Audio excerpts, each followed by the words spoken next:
Super Saravana ஸ்டோர்ஸ்ல December 16 இருந்து ஜனவரி 15 வரைக்கும் ஒவ்வொரு பிரான்ச்லயும் ஒரு கஸ்டமருக்கு ₹1,00,000 மதிப்புள்ள தங்க நகை பண்டிகை பரிசு. வணக்கம். இன்றைக்கு நம்மோடு இணைந்திருக்கக்கூடிய சிறப்பு விருந்தினர் மூத்த பத்திரிகையாளர் மற்றும் அரசியல் திறனாய்வாளர் ஐயா திருமிகு ஆர் மணி அவர்கள். சார் வணக்கம். சார் வணக்கம். 7 மாநிலங்களில் பாஜக ஆளக்கூடிய மாநிலங்களில் கிறிஸ்மஸ் கொண்டாட்டங்கள் அப்படிங்கிறது தாக்கப்பட்டிருக்கிறது. செலிப்ரேஷன்ஸில் தொடங்கி பல விஷயங்கள் நேரடியான மிரட்டல்கள், சர்ச்சுக்குள்ளே புகுந்து வேண்டலைஸ் பண்ணுறதுங்கிறதா போயிருக்கிறது.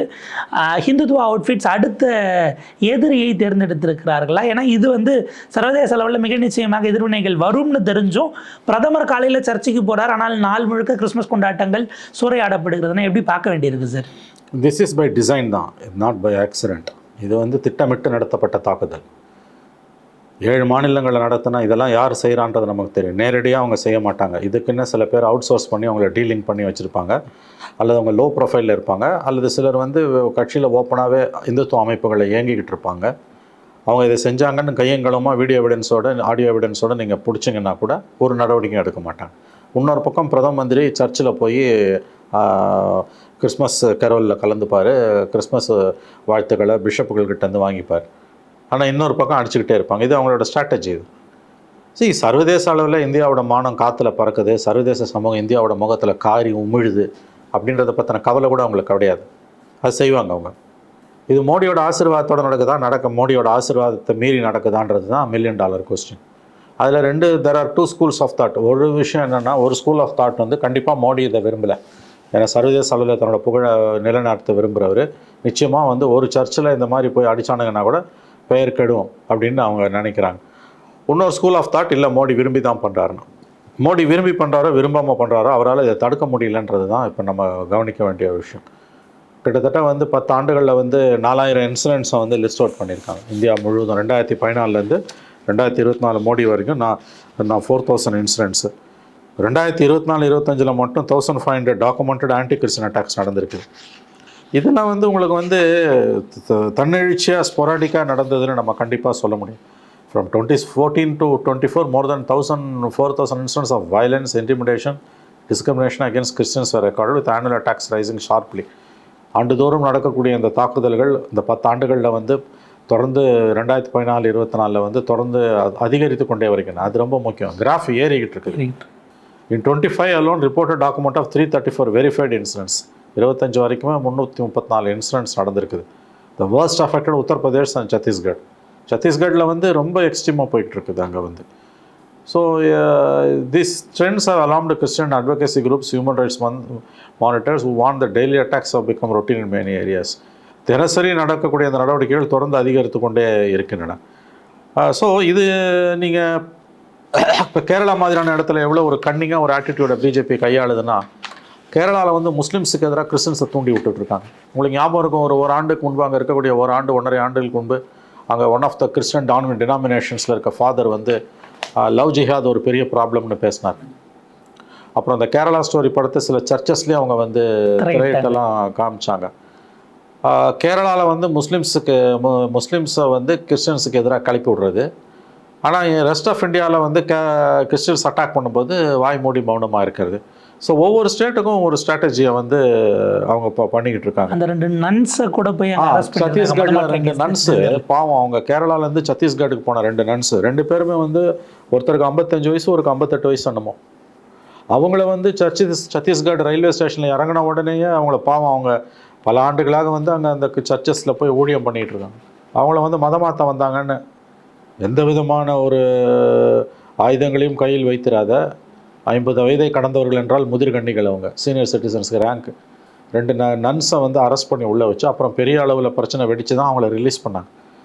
எந்த நியாய தர்மமும் இல்லாமல் கிறிஸ்டியன்ஸுக்கு எதிரான ஒரு அட்டூழியத்தை பிஜேபி பிஜேபியும் பிஜேபியோட சங்க பரிவார அமைப்புகளும் கட்ட வைத்து விட்டுருக்கின்றன. சத்தீஸ்கரில் இருக்கிறது பிஜேபி கவர்மெண்ட். அந்த 2 நன்ஸோட அரெஸ்ட்டில் மோடியோ அமித்ஷாவோ வாயே திறக்கல. ஆனால் கேரளா பிஜேபி அவங்கள ரிலீஸ் பண்ணணும்னு, கேரளா பிஜேபி ரிலீஸ் பண்ணணும்னு கேட்பாங்க. அங்கே பிஜேபி கவர்மெண்ட் தான் இருக்கும். இதை விட ஒரு மோசடி அட்டூழியம் பாவம் எதுவுமே இருக்க முடியாது. ஸோ இந்த கிறிஸ்மஸ் கிறிஸ்டியன்ஸை பொறுத்த வரைக்கும் ரொம்ப ஒரு கவலை ஏற்படுத்தக்கூடிய ஒரு கிறிஸ்மஸ் தான். கேரளாவில் குழந்தைங்க அந்த கரோல் கிறிஸ்மஸ் சாண்டா கிளாஸ் வேஷம் போட்டு குழந்தைங்க கரோல் பாடிக்கிட்டு அந்த ஊர்வலம் போகும்போது சில்ட்ரன் ஒரு அட்டாக்டு. குழந்தைகள் மீது தாக்குதல் நடத்தப்பட்டிருக்கிறது. அதில் ஒரு ஆர்எஸ்எஸ் ஃபங்க்ஷனை அரெஸ்ட் பண்ணியிருக்காங்க. இப்படி தான் வந்து 2001 வந்து father stains and is 2 children 2 குழந்தைகளை எரிச்சு கொண்டாங்க. ஸோ கிறிஸ்மஸ் கொண்டாட்டங்களில் கலந்து கொண்டு கிறிஸ்மஸ் தாத்தா வேஷம் போட்டுக்கிட்டு போகக்கூடிய குழந்தைங்களோட ஊர்வலத்தில் போய் குழந்தைங்களை அடிக்கிறான்னா இந்த மிருகங்களை என்னவென்று நாம் சொல்லுவது? பிஜேபி ஹைகமாண்டோ அல்லது கேரளாவோட மந்திரி ராஜீவ் சந்திரசேகரோ இதுக்கெல்லாம் நேரடியாக வாயை திறக்கதில்லை. ராஜீவ் சந்திரசேகரை பொறுத்த வரைக்கும் சம்மந்தம் எல்லாம் பேசுவார். கேரளாவில் ஃபோக்கஸ்டாக பாயிண்டடாக இந்த மாதிரி அட்டாக்கை பற்றி கேட்கும்போது சைலண்ட்டாக பொத்திக்கின்னு இருப்பார் அவர். உலகத்தில் இவர் போகாத நாடே கிடையாது. எல்லா நாட்டிலையும் போய் அந்த நாடுகளோட பட்டத்தை வாங்கி சூட்டிக்கிறார். எத்தியோப்பியாவுக்கு போவார், ஆப்பிரிக்கன் கண்ட்ரிஸுக்கு போவார், சைனாக்கும் ஜப்பானுக்கும் போவார், யூரோப்பியன் யூனியன் ஐரோப்பிய நாடுகளுக்கு போவார், இந்த பக்கம் ஆசியானில் இருக்கக்கூடிய தாய்லாந்து கம்போடியாவுக்கும் போவார். போகாத இடமே கிடையாது. லெமுரியா அது பேருனா அவங்களுக்கு வந்து பர்முடாஸ், அந்த பர்முடா ட்ரையாங்கிள் அது ஒன்றுத்துக்கு தான் போல அவர். மற்ற எல்லா இடத்துக்கும் போயிட்டு வந்துட்டார். எல்லா நாட்டிலையும் போய் அந்தந்த பட்டத்தை வாங்கி போட்டுக்க வேண்டியது. ஆனால் இன்றைக்கு வந்து உலகத்திலேயே நம்பர் 1 மக்கள் தொகைங்கிறது கத்தோலிக்கர்கள் தான், கிறிஸ்தவர்கள் தான். பெரும்பாலான நாடுகள் கிறிஸ்தவ நாடுகள். நோபல் பரிசை எய்ம் பண்ணுறாரு மோடி. ஆனால் கிறிஸ்மஸ் அன்னைக்கு கிறிஸ்டியன்ஸ் அடிக்கிறான். பிஜேபி ரூல்டு ஸ்டேட்ஸ் பூரா வந்து கவலைப்படக்கூடிய அளவுக்கு இன்சிடென்ட்ஸ் இன்க்ரீஸ் ஆகுது. மோடி வாயை திறக்கலாம், அமித்ஷா வாயை திறக்கலாம், மோகன் பகவத் வாயை திறக்கலாம், நிதின் அவங்க தலைவர் வந்து நட்டா வாயை திறக்கலாம், இப்போ போட்ட ஒர்க்கிங் பிரசிடென்ட் நிதின் நட்டாவும் வாயை திறக்கலாம், நப்பியும் வாயை திறக்கலாம், 2 பேரும் வாயை திறக்கல. இன்னமும் பிரசிடென்ட் வந்து நட்டா தான், இவர் ஒர்க்கிங் பிரசிடென்ட் தான். ஒர்க்கிங் பிரசிடென்ட்னு போட்டு அவருக்கு அது கொடுத்துருக்காங்களே விட பிஜேபி தலைவர் என்பவர் வந்து நட்டா தான். 2 பேரும் ஆனாலும் முடிவு மோடி அமித்ஷா மோடி அது நாம்கி ஆவாஸ். தலைவர்ன்றது நட்டா தான். நபீன் நிதிஷ் நபீன் வந்து செயல் தலைவர் தான். வாயை 2 பேரும் வாயை திறக்கல. ஆகவே இவர்கள் பிஜேபி கிறிஸ்தவர்கள் மத மாற்றத்தில் ஈடுபடுகிறார்கள். மிஷனரிஸோட ரோலை பற்றி பிஜேபிக்கு கடுமையான ஒரு பார்வை உண்டு. மிஷனரிஸோட நடவடிக்கைகளை நம்ம ஒன்றும் எல்லாரும் ஆதரிக்கல. மிஷனரிஸோட நடவடிக்கைகளில் வந்து மத மாற்றம் என்பது இன்றைக்கி ஒரு பெரிய இஷ்யூ தான். வட மாநிலங்களில் அது ஒரு சிக்கலாகவே, குறிப்பாக வந்து சத்தீஸ்கர், ஜார்க்கண்ட் மாதிரியான ட்ரைபல் ஏரியாஸில் கிறிஸ்டியன் மிஷனரிஸோட ரோலுன்றது ஒரு தீவிரமான விவாதத்திற்கு உட்படுத்தப்பட வேண்டிய பொருள் தான். சந்தேகத்துக்கிடமின்றி அரசியல் சாசனம் வந்து மத மாற்றம் செய்வதை ஒருத்தனுக்கு அனுமதிக்கிறது. தான் விரும்பக்கூடிய மதத்தை பிரச்சாரம் செய்வதற்கும் லாஜிக்கலி பேசி கன்வின்ஸ் பண்ணி ஒருத்தரை மதம் மாற்றுறதுக்கும் சட்டத்தில் இடம் இருக்குது, மறுக்கல. ஆனால் இன்றைய காலகட்டத்தில் அந்த சட்டத்தை நம்ம எப்படி புரிந்து கொள்வது? மிஷனரிஸோட அக்ரெசிவ் கன்வர்ஷன் ரோல் வந்து இன்றைக்கி வந்து சட்டம் இருக்கின்ற காரணத்துக்காக அது அப்படியே விட்டால் வேறு பல சிக்கல்களை உண்டாக்கும் என்ற சிந்தனையையும் நாம் கவனத்தில் கொள்கிறோம். அதில் இன்னொரு இடத்துல ட்ரைபல்ஸ் எல்லாம் ஹிந்து டினாமினேஷன் சென்சஸ்ல சொல்லணுங்கிற முயற்சியும் பிஜேபி எடுக்கும். தனி டினாமினேஷன் போகக்கூடாது இடத்துல கிளாஷ் ஆகுது. ட்ரைபல்ஸ் வந்து ரொம்ப நல்ல பாயிண்ட். ட்ரைபல்ஸ் வந்து சென்சஸ் எடுக்க போறாங்க 26. ட்ரைபல்ஸ் வந்து ஹிந்துஸ் தான், அவங்க நான் ஹிந்துஸ் அப்படின்னு ட்ரைபல்னு ரிலீஜியஸ் காலத்தில் போடக்கூடாதுன்னு ஒரு பெரிய கேம்பெயினியை இன்னைக்கு பிஜேபி நடத்திட்டு இருக்கு. அப்போ ட்ரைபல்ஸோட வந்து அவங்க எல்லாம் ஓப்பன் கால் கொடுக்குறாங்க. Tribals should declare themselves as Hindus. சரி, ட்ரைபல்ஸ் வந்து நாங்கள் ஹிந்துஸ் இல்லையான்னு டிக்ளேர் பண்ண வேண்டிய உரிமை அவங்களுது. It has to be left out to the tribals. ஆனால் நீ ஹிந்துஸ் தான் பண்ணணும். who are not Muslims, who are not Christians, who are not Sikhs, who are not Jains, who are not Jews, அவங்க எல்லாருமே ஹிந்துஸ்ன்ற கேட்டகரிக்குள்ளே பிஜேபி சொல்லுது இன்னைக்கு. But வேற இது வந்து அவங்க தனி செக்டர்னு கிளைம் பண்ணுறாங்க. ட்ரைபலில் வந்து அவங்க இதை ஒத்துக்க மாட்டேன்றாங்க. இப்போ லேண்ட்லேயாவது அதில் வந்து அந்த கிளைமை வந்து பிஜேபியால் தகர்க்க முடியுது ஈஸியாக. ஃபார் எக்ஸாம்பிள் சைவைட்ஸ் வந்து 2012, 13, 14 we are not ஹிந்துஸ்ன்னு சொல்லும்பொழுது அந்த இவங்கெல்லாம் பேர்னா கேரளா, கர்நாடகாவில் லிங்காயத்ஸ் வந்து பெரிய லெவலில் வந்து நாங்கள் வந்து we are not ஹிந்துஸ், வீர சைவைட்ஸ்னு சொல்லும்போது பெரிய அளவில் வந்து பிஜேபி அதை பிரச்சனை பண்ணிச்சு, நீ சொல்லக்கூடாது அப்படின்ட்டு. அதை ஒரு மாதிரி க்ரஷ் பண்ணிட்டாங்க இன்றைக்கி. No they have to call themselves as Hindus தான், வீர சைவைட்ஸ்னு சொல்ல முடியாது. அந்த மாதிரி தே மேனேஜ் இட் பிஜேபி. வேற ட்ரைபல்ஸ் கிட்ட இதை செய்யறதுல வந்து அவங்களுக்கு சிக்கல் இருக்குது. ஏன்னா செக்ரிகேட்டடாக பல இடங்கள்ல அவங்க இருக்காங்க. அவங்களோட religious practices are not in tune with Hindu practices. But அங்கேயும் போய் ஆஸ் யூஷுவல் இவங்களோட வேலையை விஷமத்தை அவங்க போட்டுக்கிட்டு இருக்காங்க, காமிச்சுக்கிட்டு இருக்காங்க. ஏன்னா அந்த இடத்துல அவங்கள ஹிந்து டினாமினேஷனில் சேர்க்கணுங்கிறது இவங்களோட எண்ணமாக இருக்கும்போது இந்த பக்கம் மிஷனரிஸ் அவங்கள கிறிஸ்டியானிட்டி கொண்டு போகிறாங்கன்னா கிளாஷ் ஆகுதுங்கிற இடம் வருது. கிளாஷ் ஆகுதுங்கிற இடம் வருது. அண்ட் ஒரு constitution gives a right to Christian missionaries to convert. And an individual has a right to claim whatever religion he wanted to claim. இப்போ இவங்களும் போய் அங்கே ப்ரீச் பண்ணி அவங்கள ஹிந்து டினாமினேஷனில் நீங்கள் சேருங்கன்னு கேட்கறதுக்கு இவங்களுக்கு உரிமை இருக்கு. ஆனால் அந்த இடம் வயலன்ஸாக மாறுறது மட்டும் இல்லை, அங்கே சாய்ஸ் கொடுக்க மாட்டேன்றான். ஒன்று கிறிஸ்டின் மிஷனரிஸ் போய் இங்கே கன்வெர்ட் பண்ணுறதுக்கு பர்மிஷன் கொடுக்க மாட்டேன்றான். ஆன்டி கன்வர்ஷன் லாஸை போட்டுறாங்க. ஆன்டி கன்வர்ஷன் லா இல்லாத ஸ்டேட்ஸில் வந்து ஏதாவது ரீசன்ஸை சொல்லி அவங்கள வந்து அந்த கேம்பெயினை ஆன்டி கன்வர்ஷன் ஆக்டிவிட்டீஸை பண்ண விடாமல் நகர்த்திடுறாங்க, அரெஸ்ட் பண்ணிடுறாங்க, இல்லை அங்கேருந்து கொண்டு போயிடுறாங்க, என்ஜிஓஸ்க்கான ஃபண்ட்ஸ் எல்லாம் கம்ப்ளீட்டாக பண்ணிடுறாங்க. இது ஒரு பக்கம். இன்னொரு பக்கம் நம்ம பேசுறது வந்து you see tribals, the government of India should realize that the tribals have a right to declare whatever religion they wanted to declare. Conversion உங்களுக்கு பிரச்சனைன்னு புரிஞ்சுக்க முடியுது. ஏற்கனவே கிறிஸ்டியன்ஸாக இருக்கிறவங்க கிறிஸ்மஸ் கொண்டாடுறதும் இப்போ பிரச்சனையாக தான் கேள்வி. திமிரு தான் உனக்கு. கன்வர்ஷன் வந்து மதம் மாத்திரான்றது உனக்கு வர பிரச்சனை புரிஞ்சுக்கணும். It's a debatable one. அது அவங்க வந்து நிறைய அமெண்ட்மெண்ட்ஸ்லாம் கொடுக்குறாங்க, அதெல்லாம் ஓகே. இன்னைக்கு இருக்க சுச்சுவேஷனில் ரெக்லெஸ்ஸாக கன்வர்ஷன் அனுமதிச்சோன்னா அது சில cascading effect. Let there be debate on conversions, okay. But already அவங்க கன்வெர்ட் கிறிஸ்டியன்ஸ், ப்ராக்டிஸிங் கிறிஸ்டியன்ஸ், அவங்க கிறிஸ்மஸ் கொண்டாடல, உனக்கு என்ன கேடு? அது எதுக்கு போய் அடிக்கிற? அப்போ இதெல்லாம் வந்து கண்டிப்பாக வந்து இது எப்படி இன்டர்நேஷ்னல் கம்யூனிட்டி அலோவ் பண்ணுது? எப்படி மோடியால் இங்கே தன்னோட நாட்டில் தான் சர்ச்சுக்கு போய் ஜீசஸ் கிரைஸ்ட்டை கும்பிட்டுக்கிட்டு இருக்க அதே நேரத்தில் தான் கட்சிக்காரனுங்க தன்னுடைய சேனை போய் வந்து கிறிஸ்டியன்ஸை அட்டாக் பண்ணுது, குழந்தைங்க, பெண்கள், சர்ச் பில்டிங்ஸு எல்லாத்தையும் அட்டாக் பண்ணுறாங்கன்னா இது எப்படி மோடி அமைதியாக பார்க்குறாரு? அப்போ மோடியோட சைலன்ஸ் வந்து கண்டிப்பாக வந்து மிகப்பெரிய அளவில் ஒரு விவாதத்திற்கு உள்ளாகும். அப்போ சர்வதேச சமூகம் இந்தியாவின் மீது கடுமையான பார்வையைத்தான் வைக்கும். ஒரு கவர்மெண்ட் எப்படி ஸ்டாண்ட் இல்லாமல் இருக்கு? கவர்மெண்ட் எப்படி ஸ்டாண்ட் இல்லாமல் இருக்க முடியும்? பொலிட்டிக்கல் பார்ட்டிஸ் பங்களாதேஷ்ல ஹிந்துஸ் அடிக்கிறாங்கன்றது உன்னோட சார்ஜ், அது உண்மை. பங்களாதேஷ்ல மைனாரிட்டிஸாக இருக்க ஹிந்துஸை காப்பாற்ற வேண்டிய அந்த யூனிஸ் அரசு காப்பாற்றவில்லை. நிச்சயமாக அங்கே ஹிந்துஸ் ப்ரொடெக்ட் பண்ணப்படணும். Hindu temples were attacked, Hindus were attacked, even Christians were attacked, churches were attacked, especially Hindus were attacked பெரிய அளவில். அப்போ அதை வந்து international community should take note of it. அமெரிக்காலாம் கண்டம் பண்ணியிருக்கு, அது நம்ம வரவேற்கணும். ஏன்னா மைனாரிட்டிஸ் எந்த நாட்டில் இருந்தாலும் அவங்க மைனாரிட்டிஸ் தான். இப்போ அதே லாஜிக் தானே இங்கே வைக்கணும். இங்கே மைனாரிட்டிஸ்ன்றது பெயின் மெஜாரிட்டி முஸ்லீம்ஸ் தானே. இப்போ முஸ்லீம்ஸை காப்பாற்றுறது தானே உங்கள் கவர்மெண்ட்டோட ஒரே வேலை. இன்றைக்கி இந்துக்களுக்கு எதிராக யூனிஸும் அங்கே இருக்க அதிகாரிகளை குரல் கொடுக்கல நீ சொல்கிறிய. அமித்ஷா என்னைக்காவது வாய் திறந்து பேசியிருக்காரா? மோடி வாய் திறந்து பேசியிருக்காரு? ரெண்டு எருமாட்டில் ஒன்று. இந்தியாவில் சிறுபான்மையின மக்களுக்கு எதிராக தொடர்ந்து நடத்தப்படுகிற தாக்குதல், குறிப்பாக கடந்த 3 ஆண்டுகளில் நடத்தப்படுகிற தாக்குதல் தான் பங்களாதேஷில் இன்றைக்கி மைனாரிட்டிஸுக்கு எதிரான தாக்குதல். இதற்கான எதிர்வினை தான் அது ஞாபகம் வச்சுக்கோங்க. லோக்கல் ஃபேக்டர்ஸ் காரணமாக இருந்தாலும் அவங்க இந்த ஆபத்தை இந்தியா எப்படி சமாளிக்க போகுது? நீ இங்கே வந்து முஸ்லீம்ஸை போட்டு அடின்னு அடிச்சுக்கிட்டு, முஸ்லீம்ஸை எவ்வளோ இழிவுபடுத்த முடியுமோ இழிவுபடுத்திக்கிட்டு, முஸ்லீம்ஸோட வாழ்வாதாரங்களை சூறையாடிக்கிட்டு, இது எல்லாத்தையும் பண்ணிக்கிட்டு பங்களாதேஷில் ஹிந்துஸ் தாக்கப்படுறாங்கன்னு நீ வந்து கூக்குறதுறதால எந்த பிரயோஜனமும் கிடையாது.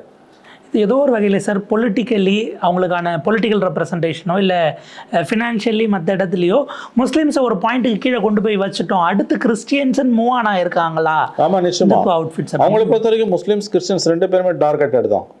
வேறு எந்த சந்தேகம் வேணாம். முஸ்லீம்ஸ்க்கு ஈக்குவலாகவே கிறிஸ்டியன்ஸ் அவங்க டார்கெட்டடு. ஏன்னா கிறிஸ்டியன்ஸுக்கு இருக்கக்கூடிய அந்த ரெசிலியன்ஸ் இருக்குல்ல, மதமாக கன்வர்ஷனில் கிறிஸ்டியன்ஸுக்கு ஒரு ரெசிலியன்ஸ் இருக்குது. Of course they are converting, but that conversion is an activity sanctioned by the constitution.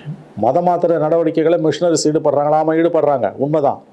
But அது வந்து இந்திய அரசியல் சாசனம் அவர்களுக்கு கொடுத்துருக்கக்கூடிய உரிமை. நீ வேணா கான்ஸ்டியூஷனை மாற்றிட்டு போ.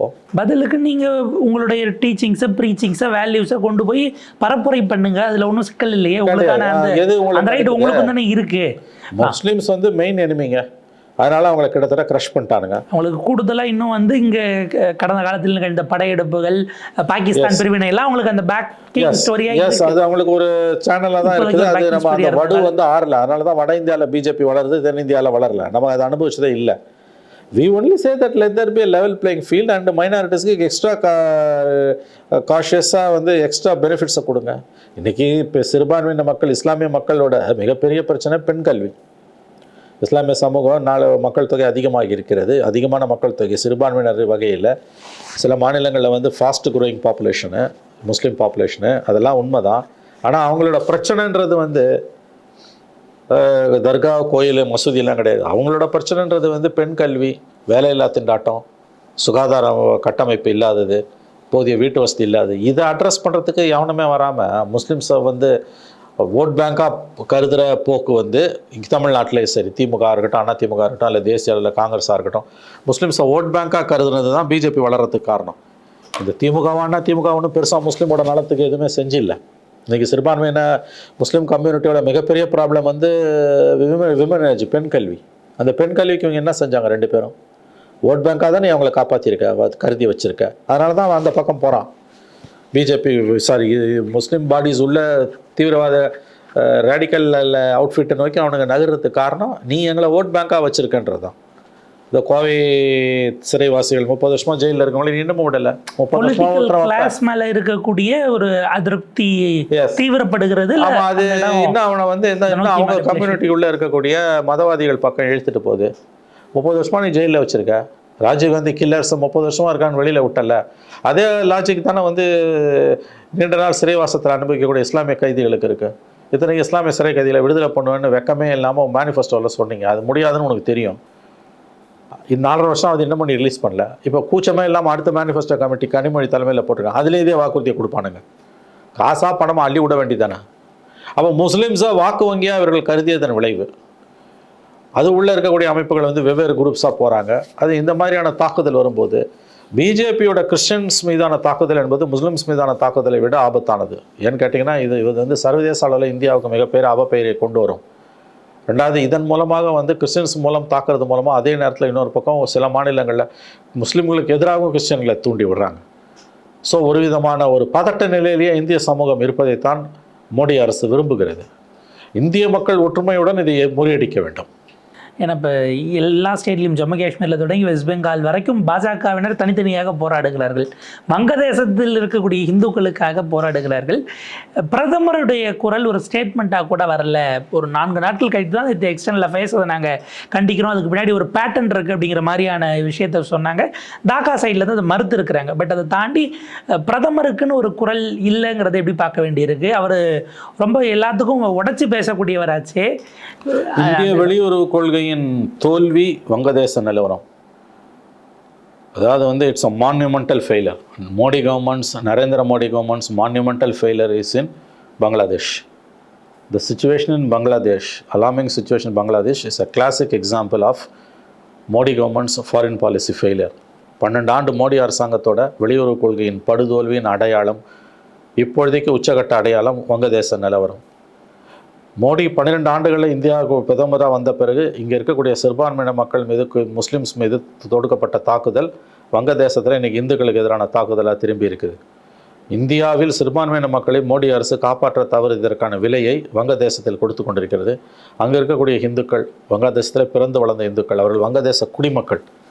ஆனால் அந்த அரசு அவர்களை வந்து சிறுபான்மையினராக கருதி அவர்களுக்கு எதிரான அந்த வன்முறையை இன்றைக்கு கிட்டத்தட்ட அனுமதித்து கொண்டிருக்கிறது. இன்னும் சொல்லப்போனால் இந்த பிரச்சனை 3 ஆண்டுகளுக்கு முன்பு ஷேக் ஹசீனா காலத்திலேயே தொடங்கி விட்டது.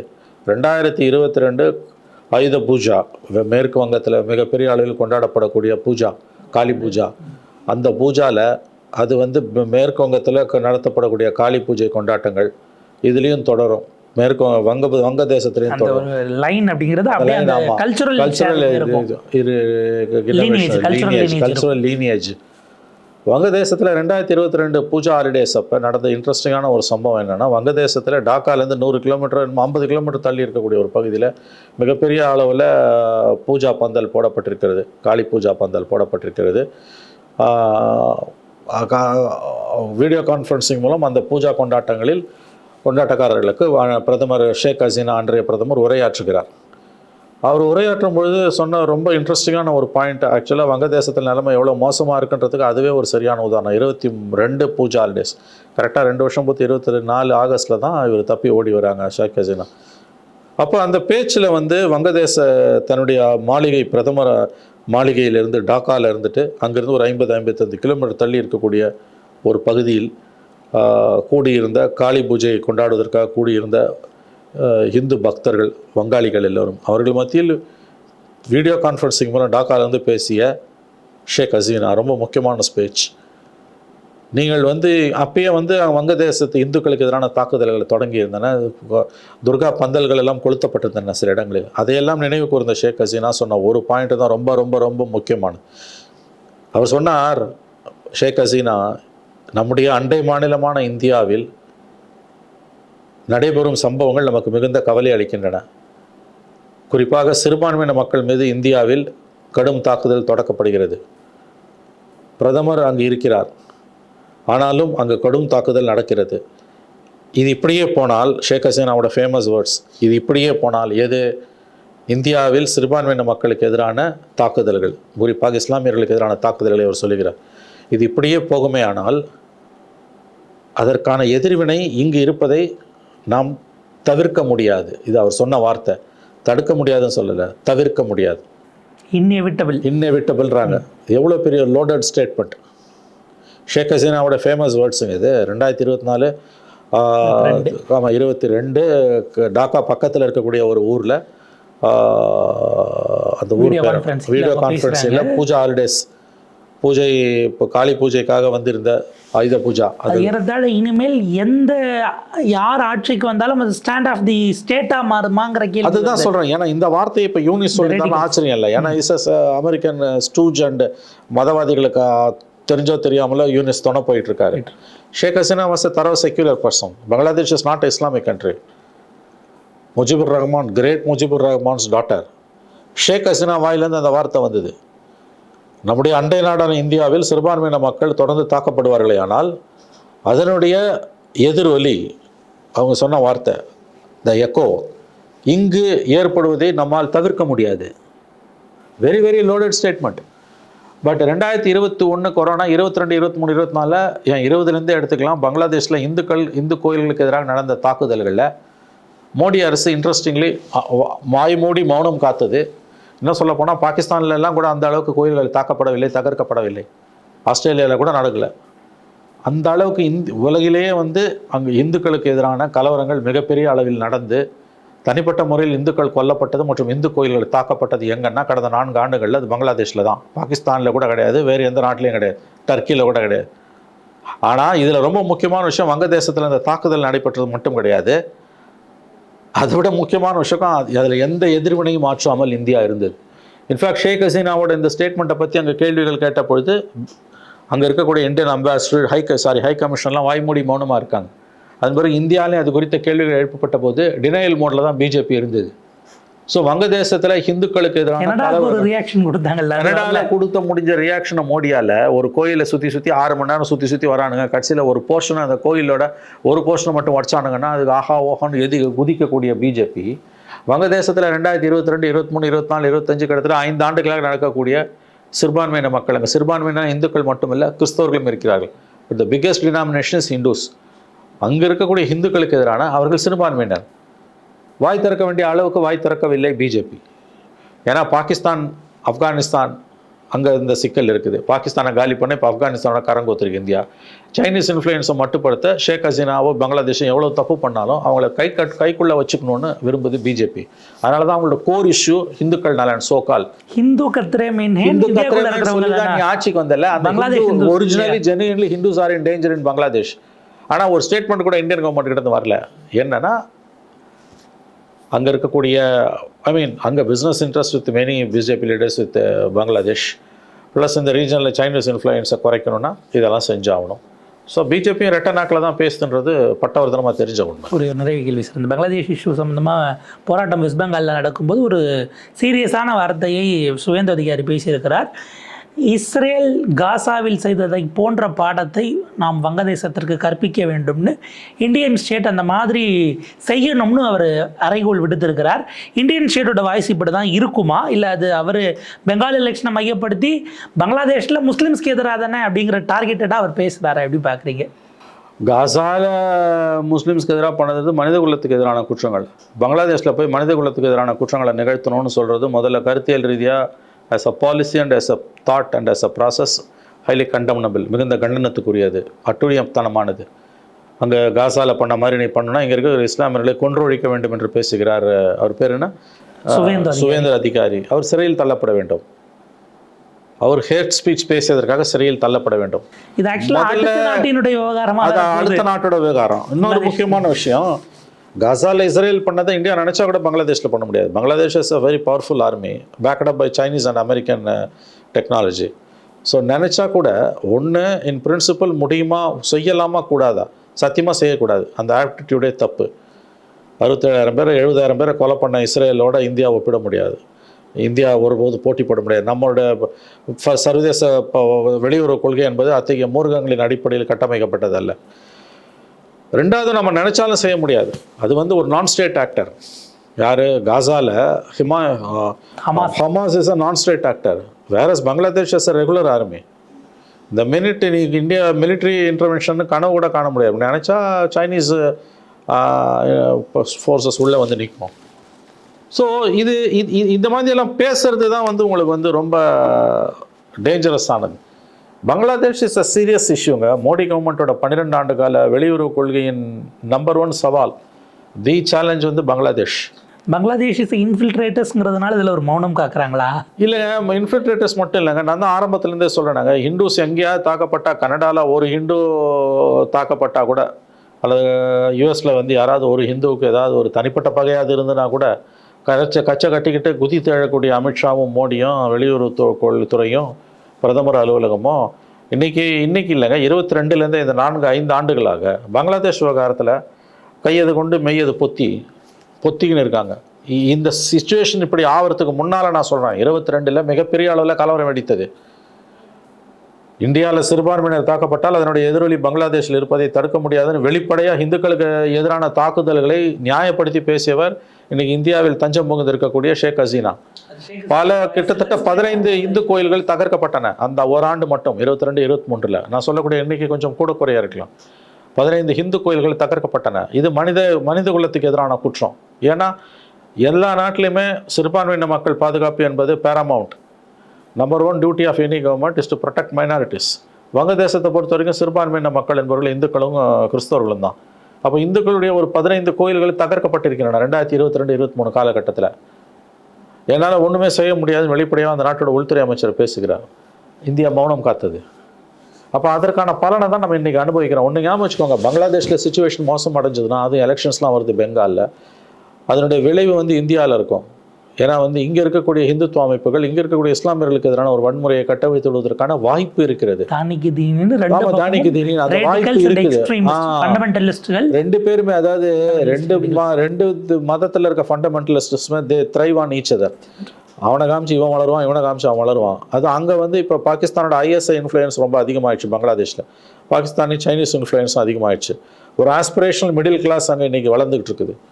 அவனை ஈஸியாக மதத்துக்கு பலியாக்குறது. இப்போ நம்ம ஊரில் வந்து BJP RSS middle class support பண்ணுதில்ல, அந்த மாதிரி அங்கே வந்து ஆஸ்பிரேஷனல் மிடில் கிளாஸை வந்து நீங்கள் திருப்பி விடுறதுன்றது வந்து இந்துக்களுக்கு எதிராக திருப்பி விடுறதுன்றது ரொம்ப சுலபமானது. இப்போ இதை இந்தியா எப்படி சமாளிக்க போகுது?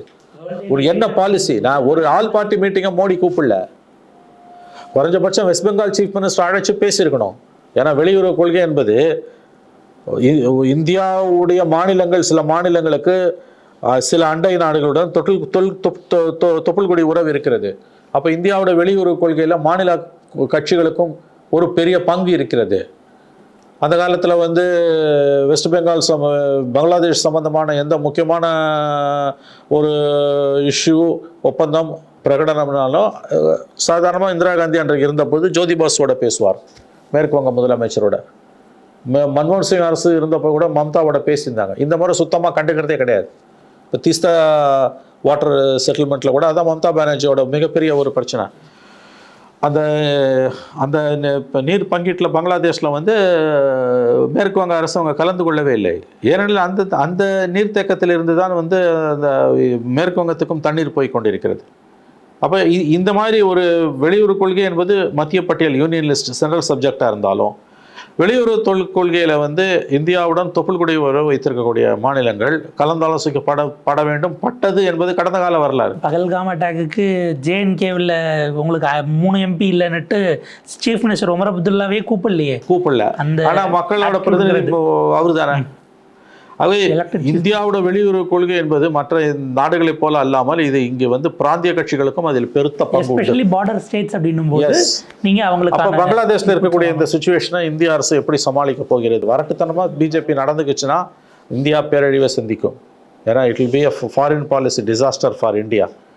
ஏன்னா வெறும் பங்களாதேஷ் மட்டும் இல்லை, அவனோட இன்னைக்கு பின்னால் அமெரிக்காவும் பாகிஸ்தானும் கை கோத்துருக்காங்க. ஆகவே பங்களாதேஷ் விஷயம் பல கோணங்களிலிருந்து பார்த்தாலும் இந்தியாவுக்கு பெருத்த தலைவலியாக உருவெடுத்து கொண்டிருக்கிறது. கடந்த 25 மோடி அரசு வந்ததிலிருந்து கடந்த 12-14 ஆண்டுகளில் இந்திய அரசின் மிகப்பெரிய வெளியுறவு கொள்கை சவால், the most challenging foreign policy crisis வந்து வங்கதேசத்தில் இன்னைக்கு நடந்து கொண்டிருக்கக்கூடிய சம்பவங்கள் தான். எஸ்பெஷலி ஆசிய பிராந்தியத்திலேயே ஆசிய பிராந்தியத்திலேயே. ஸோ மால்டீவ்ஸ் வரைக்கும் இவர்கள் issue ஆயிருந்தது. எச்சரிக்கையாக இருக்க வேண்டும். இந்தியா வந்து எச்சரிக்கையாக இல்லை என்றால் நிலைமை கையை மீறி போகும். பாவம் சார், ஒரு விரிவான ஒரு இடம் உங்கள் நேரத்துக்கு பருத்தலுக்கு மிக்க நன்றி சார்.